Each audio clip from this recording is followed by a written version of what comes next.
వారిని శిష్యులుగా చేయండి, తండ్రి యొక్కయు కుమారుని యొక్కయు పరిశుద్ధాత్మ నామములోకి వారికి బాప్తిసం ఇచ్చుచు నేను మీకు ఏ ఏ సంగతులు ఆజ్ఞాపించితనో వాటినన్నిటినీ గైకొనవలని వారికి బోధించుడి.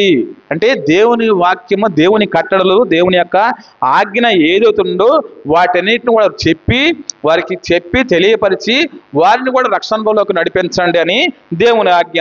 ఇలా ఎలా ఉంటుంది? ఇదిగో నేను యుగ సమాప్తి వరకు సదాకాలము మీతో కొనున్న వారితో చెప్పాడు. ఆనాడు శిష్యులతో చెప్పాడు, ఈరోజు నీతో నాతో కూడా చెబుతున్నాడు. ఏమని? నేను యుగ సమాప్తి వరకు మీతో కూడా సదాకాలం మీతో కూడా ఉంటాను అని చెప్పాడు. కాబట్టి ఆ యేసుక్రీస్తు ప్రభు మనతో ఉన్నప్పుడు, యేసుక్రీస్తు ప్రభు వారు మనం కలిగిన వారుగా ఉన్నప్పుడు అనేక మందికి దేవుని వాక్యాన్ని, సువార్తను చెప్పే బిడ్డలుగా ఉండాలి. ఇంకా అనేక విషయాలు మనం జ్ఞాపకం చేసుకుంటే ఆనాడు అనేక మంది రక్షణ వస్త్రాన్ని లేకుండా ఉన్నారు. వారందరూ కూడా వెలుపడికి త్రోసివేయబడ్డారు. ఉదాహరణకు జ్ఞాపకం చేసుకుంటే దావీదు గారు, గొల్లియాతు ఉన్నారు. గొల్లియాతు ఏం చేస్తున్నాడు? 6 మూల జానాడు మనిషి గొల్లియాతు. ఆయన చూస్తేనే ఇశ్రాయేలు ప్రజలకు బహు భయం కలిగి వారు వణికిపోతున్నారు. కానీ దావీదుకు చిన్నవాడే అయినా కూడా ఈయనకి రక్షణ వస్త్రం కలిగి ఉన్నాడు. యుద్ధము యెహోవాదే అని దేవుని ఆత్మతో నింపబడి గొల్లియాతు మీదకి వెళ్ళాడు. ఆయన ఏం ధరించుకున్నాడు? గొల్లియాతు అంటే బైబిల్ గ్రంథం నుంచి మొదటి సమూయేలు గ్రంథము 17వ అధ్యాయము, మొదటి సమూయేలు గ్రంథము 17వ అధ్యాయము 4వ వచనం నుంచి జ్ఞాపకం చేసుకున్నట్టయితే, గాతువాడైన గొల్యాతు అను సూర్యుడొకడు ఫిలిస్తీన్ల దండులో నుండి బయలుదేరుచుండెను. అతడు 6 మూళ్ల జానెడు ఎత్తు మనిషి. 6 మూళ్ల జానెడు ఎత్తు మనిషి. అతని తల మీద రాగి శిరస్త్రాణము ఉండెను. అక్కడ గమనించండి, అతని తల మీద రాగి శిరస్త్రాణము ఉండెను. అతడు యుద్ధ కవచము ధరించి ఉండెను. ఆ కవచము 5,000 తులముల రాగి ఎత్తు గలది. మరియు అతని కాళ్లకు రాగి కవచమును, అతని భుజముల మధ్యను రాగి బళ్ళెం ఒకటి ఉండెను. అతని ఈట కర్రనేత గాని ధోని అంత పెద్దది. మరియు అతని ఈట కొన్న 600 తులముల ఇనుము ఎత్తుగలది. ఇనుము అలాగే కవచాలు ధరించుకొని రాగి శిరస్త్రాణము ధరించుకొని ఆయన ఫిలిస్తీయుడు గొల్లియాతు ఇశ్రాయేలు మీదకి యుద్ధంకి వచ్చాడు. కానీ దేవుడు దేవుడు అభిషేకించిన వ్యక్తి దావీదు, దేవుని మీద ఆధారపడిన వ్యక్తి దావీదు. ఈ దావీదు ఏం చేస్తున్నాడంటే ఏ వస్త్రాలు ధరించుకున్నాడేనా? అదే అధ్యాయము 38వ వచనం. పిమ్మట సౌలు తమ యుద్ధ వస్త్రములను దావీదునికి ధరింపజేసి రాగి శిరస్త్రాణం ఒకటి అతనికి కట్టి యుద్ధ కవచము తొడిగించెను.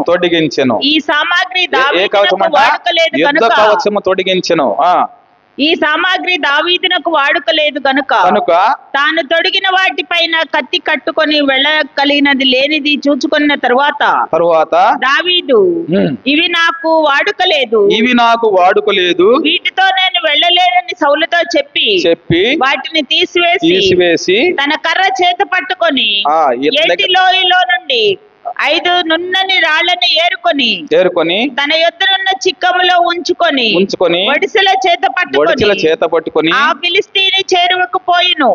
చాలు ఇక్కడ గమనించినట్లయితే ఈ యొక్క దావీదు ధరించిన వస్త్రాలు ఏమిటంటే యుద్ధ వస్త్రాలు ధరించినప్పుడు, సౌలు గారు ఇచ్చినప్పుడు వాటినన్నిటి కూడా వీటికి వాడుకోలేదు, వాటిని కూడా తీసివేశాడు దావీదు. అలాగే గొల్లియాతు ఏం చేశాడు? రాగి శిరస్త్రాణం ధరించుకున్నాడు. అలాగే ఆ ఇనుము సంబంధించిన వాటిని ధరించుకున్నాడు, అన్ని కూడా ఆయన ధరించుకున్నాడు. కానీ దావీదుకి గొల్లియాతుకి ఉన్న తేడా ఏంటంటే ఈయన ఏం చేస్తున్నాడు? తన కర్ర చేత పట్టుకొని ఏటి లోయలో నుండి 5 నున్నని రాళ్లను ఏరుకొని తన యుద్ధ చిక్కములో ఉంచుకొని వడిసెల చేత పట్టుకొని ఆ ఫిలిస్తీయుని ఎదుర్కొన్నట్టు వెళ్ళాడు. ఎవరన్నా అంత యుద్ధ 6 మూల జానాడు వ్యక్తి యుద్ధానికి వచ్చినప్పుడు మరి మిగతా వారు ఏం చేయాలి? వారు కూడా అలాంటి ఆయుధాలు ధరించుకోవాలి. కానీ దావీదు అలా ధరించుకోలేదు. కానీ ఏటి లోయలోకి వెళ్ళి నున్నని 5 రాళ్ళు తీసుకొని 5 రాళ్లతో, గత వారంలో ఏం చెప్పాను నేను గిద్యోను గురించి, గిద్యోను దగ్గర ఆయుధాలు ఏం లేదు కానీ యెహోవా ఖడ్గము, గిద్యోను ఖడ్గమని వట్టి కొండలు, చెప్పండి, బోరలు, వట్టి కొండ, బోర, దివిటీలు వారి ఆయుధాలు అవి మాత్రమే. అంతమందిని ఇశ్రాయేల్ ప్రజలను ఎదిరించక వచ్చిన ఆ మిద్యానీయులు కానీ అలాగే అమాలేకులు అన్ని కూడా అందరిని కూడా ఆ పారిపోయేటట్లు చేశాడు. 7 ద్వారా ఆయుధాలు ఏమన్నారు దగ్గర? ఒట్టి కొండలు, దివిటీలు, అలాగే బోరలు, ఆ ఆయుధాలు. ఇక్కడ ఈయన దగ్గర ఆయుధాలు ఏమన్నాయి? దావీదు దగ్గర 7లో ఉన్న నున్నని 5 రాళ్ళు. ఈ 5 రాళ్ళు ఉపయోగించాడా?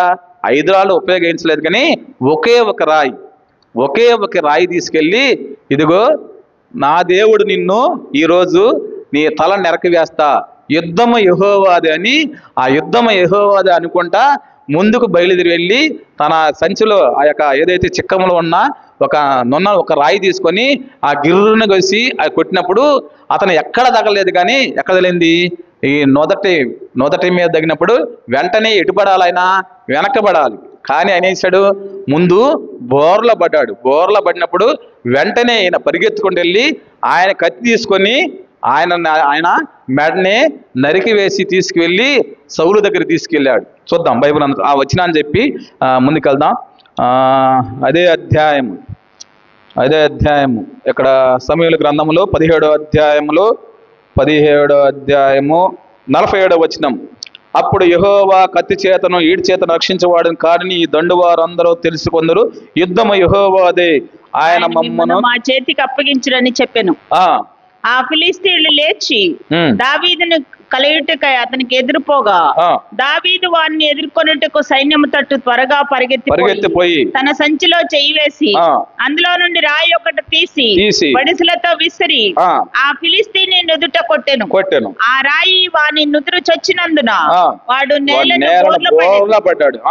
దావీదు ఫిలిష్తీయుని కంటే బలాఢ్యుడై లేకయే వడిసెలతోనూ రాతితోనూ ఆ ఫిలిష్తీయుని కొట్టి చంపెను.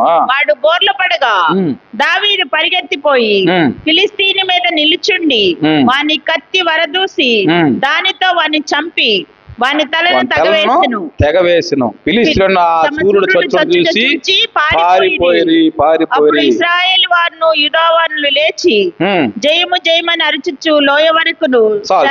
ఇక్కడ జ్ఞాపకం చేసుకుంటే అంతగా దేవుని వస్త్రాలు ధరించిన వాడు, రక్షణ వస్త్రం ధరించిన వాడు దావీదు.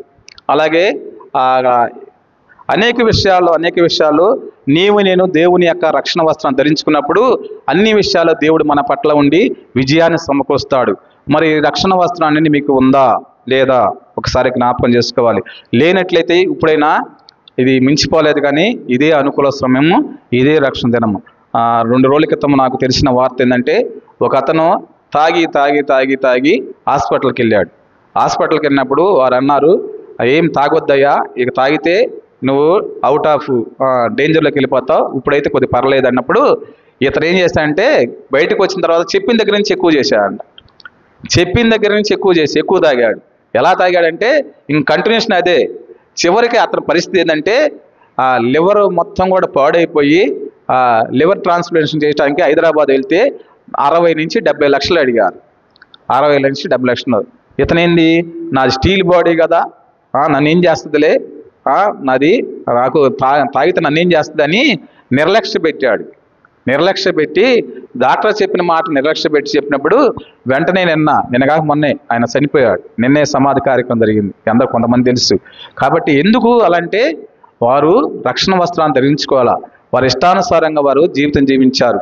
చెప్పినప్పుడు డాక్టర్లు చెప్పినా, పెద్దవారు చెప్పినా, దేవుడు చెప్పినప్పుడు దేవుని మాటలు విధేయత చూపించాలి. పెద్దవారు చెప్పినప్పుడు వినాలి, డాక్టర్లు చెప్పినప్పుడు వినాలి.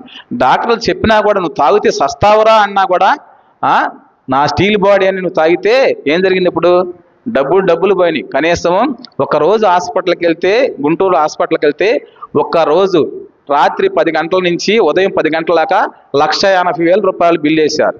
1,80,000. కనీసం వారు తగ్గించారా? చచ్చిపోయాడని బిల్లు తగ్గించారా? ₹1 తగ్గినా కూడా నీ శవం కూడా బయటకు రాదన్నారు. 1,80,000 కట్టి బయట తీసుకొచ్చారు. పోయింది పోక 1,80,000 కాక ఇక్కడ హాస్పిటల్లో ఉన్నప్పుడు ఇక్కడ దగ్గర 2 లక్షల రూపాయలు ఖర్చు పెట్టారు. మరి ఏంటి? ఎందుకు? దేవుడు చెప్పిన మాటలు కూడా మనం వినాలి, దేవుని మాటకు విధేయత చూపించాలి. దేవుడు ప్రతిరోజు కూడా మాట్లాడుతున్నాడు. అయా రక్షణ అనుభవం రండి, దేవుని రక్షణ వస్త్రం ధరించుకోండి, ఇంకా పాప క్షమాపణ బాప్తిసం పొందండి, పాప క్షమాపణ కోసం నువ్వు ఆ దేవుని దగ్గరికి వచ్చి ఆ పరలోక రాజ్యంలో చేర్చబడాలంటే మారు మనసు పొందండి. ప్రతిరోజు కూడా మనకి వాక్యాలు వినిపిస్తున్నాయి. అనేక మంది చెబుతున్న సువార్థికులు, అలాగే దైవ సేవకులు, విశ్వాసులు అనేక మంది నిన్ను మాట్లాడుతున్నా కూడా వారిని నిర్లక్ష్య పెట్టి ఇష్టానుసారంగా జీవితం జీవిస్తే ఇలాగే ఉంటుంది. అలాగే మనము కూడా ఇదే అనుకూల సమయము, ఇదే రక్షణ దినం కాబట్టి ఈ రక్షణ వస్త్రాన్ని ధరించుకున్నప్పుడు దేవుడు నిన్ను చూసి ఆనందిస్తాడు. దేవుని దగ్గర నువ్వు కూడా ఉంటావు. ఆ పరలోక రాజ్యంలో మనకి ఒక స్థానం అనేది దొరుకుతుంది. అందుకే రక్షణ వస్త్రాన్ని ధరించుకోవాలి. ఆ రక్షణ వస్త్రాన్ని నీకు కలిగి ఉందా లేదా అని నీకు నీవే మనం సరి చేసుకుంటూ ముందుకు వెళ్ళాలి. దేవుడి యొక్క చిన్న వాక్య భాగాన్ని దీవించిన గాక. చిన్న ప్రార్థన చేసుకుందాం. పరిశుద్ధుడ ప్రేమ గల తండ్రి, నీకే వందనాలు. ఈ యొక్క మధ్యాహ్న కాల సమయంలో ప్రభువా మా అందరితో మాట్లాడిన ప్రతి మాటను బట్టి నీకే వందనాలు.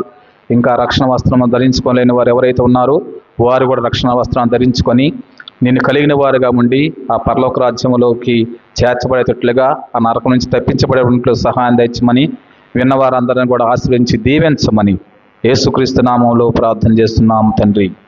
ఆమేన్.